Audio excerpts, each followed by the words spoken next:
항상 똑같은 로직은 아니지만 네. 그 종목을 딱 들어갈 때 이미 저도 한 2가지에서 3가지 시나리오를 다 이미 생각을 하고 들어갑니다. 절대적인 퍼센트를 정해놓거나 네. 뭐 그런 것들로 하는 게 아니라 내가 처음에 들어갈 때 예상 가능한 홀딩을 해도 되는 양호한 흐름에 예상 가능한 시나리오가 만약에 3가지가 있다면은 3월 달엔 수익률이 좋게 나오니까 네. 사실 3월 달 한 달 뭐 트레이딩 수입으로 거의 대기업 연봉 정도는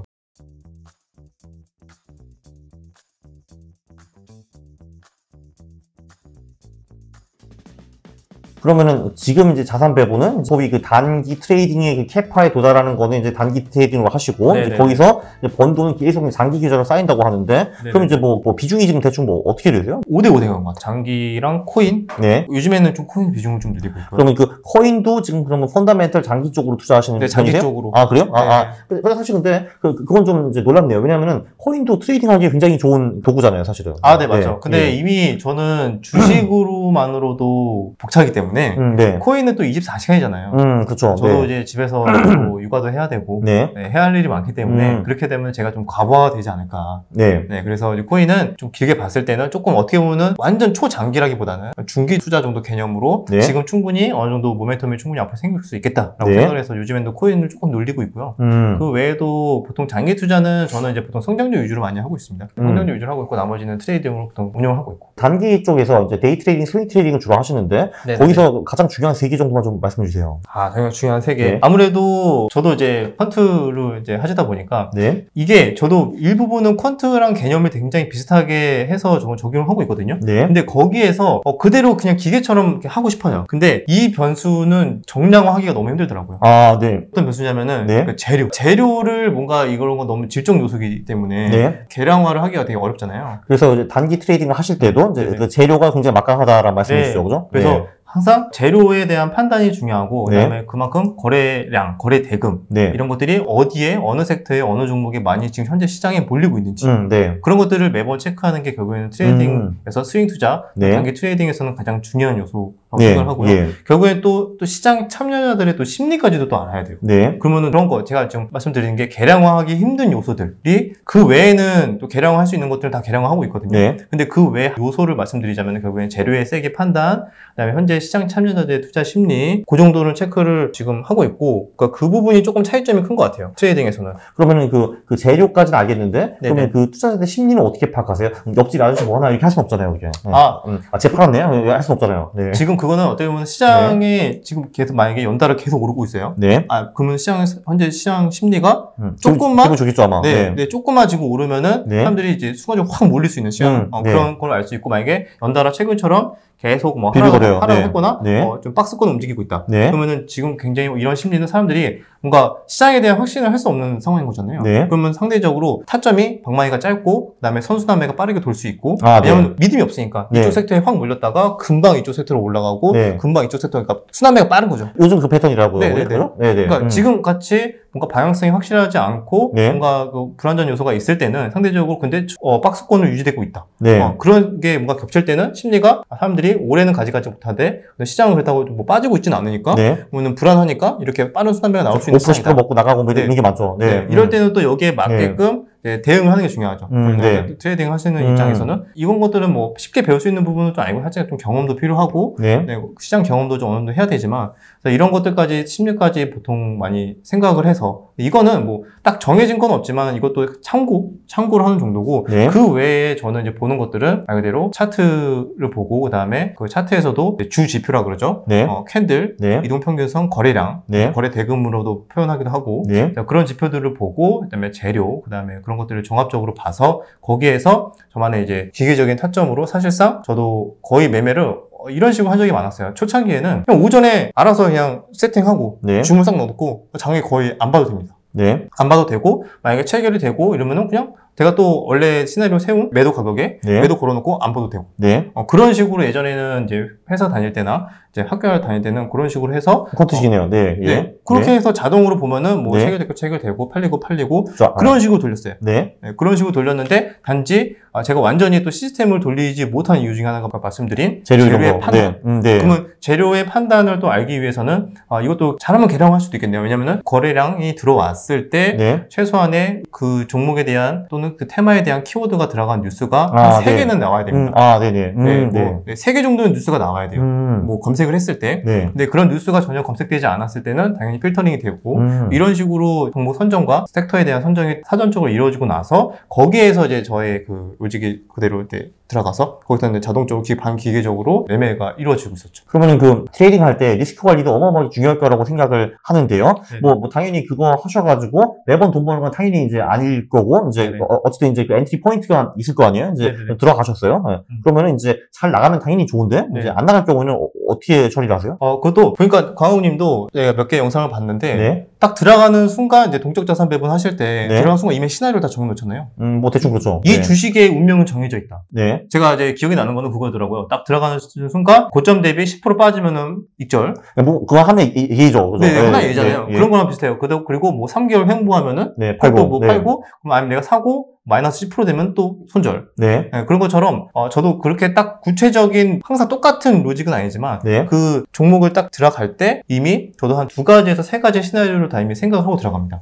사실 뭐 얘가 할 수 있는 게 오르거나 흥보하거나 내려가거나 3개밖에 없잖아요. 사실 할 수 있는 게. 네. 근데 거기에서 만약에 여기서 뭐 바로 올라가면 당연히 좋은 거지만 네. 그래서 어디까지 어느 정도 기간까지 횡보해도 괜찮다. 네, 또 기준들이 있기 때문에 네. 그런 것들이 바뀌지 않는 한은 계속 홀딩을 해도 되지만 제가 이제 처음에 진입하기 전에 세운 시나리오에서 완전히 벗어나는 흐름들이 나올 수 있잖아요. 네. 그럴 때 손절합니다. 그러니까 뭔가 절대적인 퍼센트를 정해놓거나 네. 뭐 그런 것들로 하는 게 아니라 내가 처음에 들어갈 때 예상 가능한 홀딩을 해도 되는 양호한 흐름에 예상 가능한 시나리오가 만약에 3가지가 있다면은 그 3가지가 아닌 다른 변수로 인해서 그럼 이제 나가는 거군요. 그러면 네. 그냥 손절입니다. 네. 네, 그런 식으로 대응을 보통 하고 있고 딱 기준이 딱 정확하게 막 몇 퍼센트 이렇게 하시는 분도 있는데 저는 이제 상대적으로 그렇게 하진 않고. 그러면은 그 뭐 승률과 손익비는 대강 어떻게 되세요? 그거 하시면은? 승률과 성립비, 승률은 시장이 지금 정도면 저는 굉장히 좋다고 생각을 하거든요. 네. 네, 지금 정도 시장이면은 사실 8, 90% 이상 나오는 것 같고요. 네네. 진짜, 네네. 그래서 네. 원래 그때 1, 2월 달은 좀 힘들었죠. 1, 2월 달은 정말 뭐 한 50%, 60% 의미가 없는 네. 그 정도의 승률이 나올 때도 있어요. 그래서 네. 실제로 뭐 1, 2월 달에는 다행히 손실은 아니지만 네. 유의미한 수익을 얻지는 못하고 겨우 네. 뭐 겨우 생활비 정도 할 수 있는 정도 수익은 얻었는데 네. 3월 달엔 승률이 좋게 나오니까 네. 사실 3월 달 한 달 뭐 트레이딩 수입으로 거의 대기업 연봉 정도는 나오는 네네. 뭐 그 정도의 네. 좀 좋은 성과가 나올 때가 있고 네. 네, 그래서 시장이 좋을 때는 나쁠 때는 이제 수익률이 좀 차이가 나지만 네. 그래도 저도 항상 초점을 맞추는 거는 리스크 관리. 네. 그러니까 손실을 안 보는 거에 초점을 맞추는 거를 가장 중요하게 생각하고 네. 그게 적용됐던 시기는 이제 1월달, 2월달이죠. 네네. 1월달, 2월달에는 정말 손실을 보지 않는 거에 초점을 맞춰서 네. 생존에 이제 초점을 맞춘 반면에 3월달 돼서는 굉장히 좋아하는 박스권 장세에서 선순환매가 많이 나오는 정말 좋은 시장이 왔다. 네. 여기서는 적극적으로 예전에 제가 하던 대로 기계적인 매매를 돌리면서 절반은 기계적인 매매를 돌리면서 나머지 절반은 제가 원하는 기법에서 추가 플러스 초과 수익을 얻기 위해서 뭔가 좀 더 비중에 대한 조절을 좀 해서 네. 이번 달은 좀 성과가 좀 괜찮게 나오고 이렇게 네. 운영을 하고 있어요. 그러면 그 손익비는 어느 정도 되세요, 혹시? 버는 거랑 깨진 거에 비용 같은 거요? 저는 이제 보통 규칙적이지 않아서요. 네, 그죠. 규칙적이지 네. 않은데 네. 잃을 때 보통 확 잃는 사람들이 문제잖아요. 네. 근데 저는 이제 적어도 잃을 때 확 잃는 거는 말 그대로 전업투자 처음 시작했을 때 그때 이미 그 첫 해에 제대로 그걸 경험을 하고 그 네. 이후에는 제가 이제 리스크 관리에 항상 초점을 맞추다 보니까 손익비는 거의 항상 예를 들어서 뭐 이번 달 트레이딩 수익이 잘 나서 3천만 원 수익이 났는데 네. 그런 평균적으로 3천만 원 수익이 나는 그 해 많이 잃어도 월 기준으로 1,000만 원 정도는 있는 넘긴 적이 별로 없어요. 네네네. 네네. 그래서 그 정도 손익비로 유지됐던 것 같습니다. 단기 계좌 같은 경우는 그럼 이제 주로 성장주만 하시는 건가요, 그러면?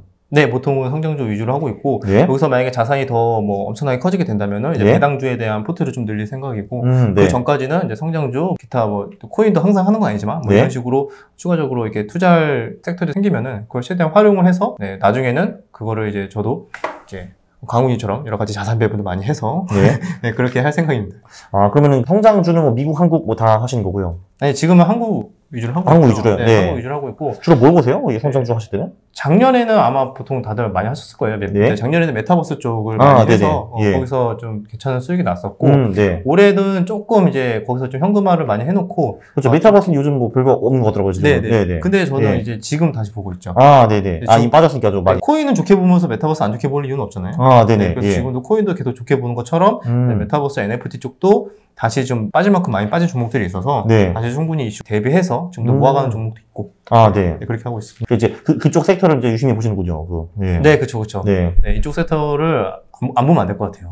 네. 그러니까 딴 거, 요즘 맨날 이제 들리는 게 2차 전지기 뭐 어쩌고 하는데 그런 그쪽 뭐 별로 안 보시나 봐요. 네, 그쪽은 지금 뭐 앞으로도 계속 뭐 성장할 거긴 하지만 네. 거기는 이제 제가 여기서 얼마나 더 많이 올라갈까에 대해서 좀 의문이 있어서 네. 그 부분보다도 제가 좀 명확하게 좀 더 많이 공부하고 관심이 있는 분야에 대해서 더 적극적으로 투자를 하고 있죠. 이 분야도 있고 조금 더 템포를 좀 더 길게 봐야 되겠지만 이제 네. 미국 쪽으로 제가 만약에 한다면 우주 쪽으로 많이 할 것 같아요. 아, 우주항공 이런 쪽으로요? 네네. 그거 나오고 나서 지금 엄청 빠졌거든요. 네. 네, 그래서 지금 아마 그때 우주항공 ETF 나왔을 때 들어가신 분 지금 거의 다 반토막 그 이상 다 나으실 거예요. 그래서 지금 들어가면 되네요. 네, 그런가요? 그래서 그런 건 아니지만 어쨌든 이쪽 섹터가 뭐 네. 끝날까요? 끝나진 않고 결국에는 앞으로도 뭐 1년, 2년 지났다가 중간에 뭐 중요한 또 이벤트들이나 그런 모멘텀들이 충분히 발생할 거기 때문에 그때를 대비해서는 이제 이런 것들을 모아가는 거죠. 그래서 막 사람들이 관심 가져서 막 뉴스에 막 도배가 될 때 네. 지금부터 모아가서 막 우주에 대한 뭐 뉴스나 뭐 충분히 엄청난 퍼포먼스가 미국에서 나오거나 뭐 이런 네. 식으로 되면은 주가가 또 엄청나게 또 올라가거든요. 그럼 이제 그 한마디로 그 우주항공이 이제 한번 나가서 우 할 때 네. 이제 그때 일단 가만히 있다가 한번 확 떨어질 때 이제 그때 들어가시는 걸 선호하시나요? 네, 예. 그러니까 지금은 이제 한번 우욱했다가 이제 네. 다시 지금 다 빠졌잖아요. 네. 근데 이게 이대로 끝날 것인가? 네. 한 번 더 왁 할 것인가? 네. 네, 그걸 생각하는 거죠. 그죠. 이거는 끝날 것 같진 않잖아요. 한 번 더 왁 하고. 그러니까 한두 번 정도는 와 할 네. 가능성이 높죠. 네, 그러면 네. 지금 예. 아무도 관심을 갖지 않고 지금 엄청난 손실 커졌을 때, 이럴 때 조금씩 모아가서, 메타버스도 마찬가지고요. 네, 네. 나중에 와 할 때 이제 파는 거죠.